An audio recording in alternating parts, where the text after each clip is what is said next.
नमस्कार मंडळी, अग्री मेजवानीमध्ये तुमचं स्वागत आहे। तर आज आपण कलेजी पेठा ही रेसिपी करणार आहोत। तर त्याच्यासाठी कलेजी आणि पेठा स्वच्छ धुवून घेतलेला आहे। कलेजी कापून झालेली आहे। तर आपण आता वळूया पुढच्या प्रोसेसकडे। 7-8 लसणाच्या पाकळ्या घेतलेल्या आहेत।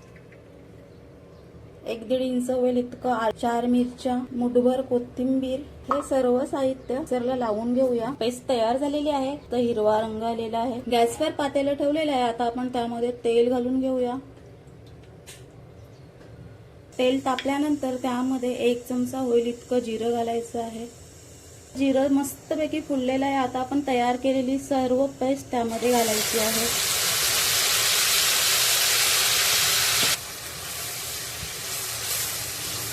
पेस्टला मस्तपैकी तेल सुटेल इथपर्यंत परतायची आहे।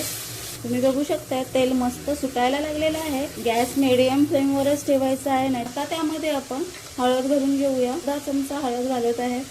1 चमचा होईल इतकं हिंग घातल्याने कलेजीला खूप छान स्मेल येतो आणि तिचा स्वाद देखील वाढतो। हळदीचा कच्चेपणा निघेपर्यंत परतायचा आहे। तर तुम्ही बघू शकता हळद सुद्धा परतून झालेली आहे आणि आपली फोडणी तयार झालेली आहे। आता यामध्ये आपण कट केलेली कलेजी घालून घेऊया। कलेजी पेठा घालून झाल्यानंतर फोडणीमध्ये त्याला मिक्स करून घ्यायचं आहे।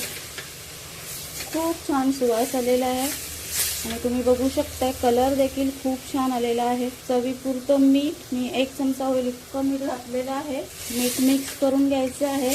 त्याचं भांडं धुवून पाणी त्यामध्ये घालायचं आहे। झाकण ठेवून त्यांना चांगलं 5 ते 7 मिनिटं शिजवायचं आहे। 5 मिनिटं झालेली आहेत। मस्त सुवास आलेला आहे। कलर देखील खूप छान आलेला आहे आणि कलेजी पेठा शिजलेला आहे। 1 चमचा गरम मसाला, चमचा धना पावडर सर्व मिक्स करून घ्यायचं आहे आणि एक छोटीशी वाफ काढायची। तर मस्त वाफ आलेली आहे। तर अशा प्रकारे मैत्रिणींनो आपलं कलेजी पेठा तयार झालेला आहे। गॅस बंद करून घेऊया। कलेजी पेठा तयार झालेला आहे। तुम्हाला जर रेसिपी आवडली असल्यास नक्कीच लाईक, कमेंट, शेअर करा आणि अजूनही चॅनल सबस्क्राईब केलं नसेल तर सबस्क्राईब करा। धन्यवाद।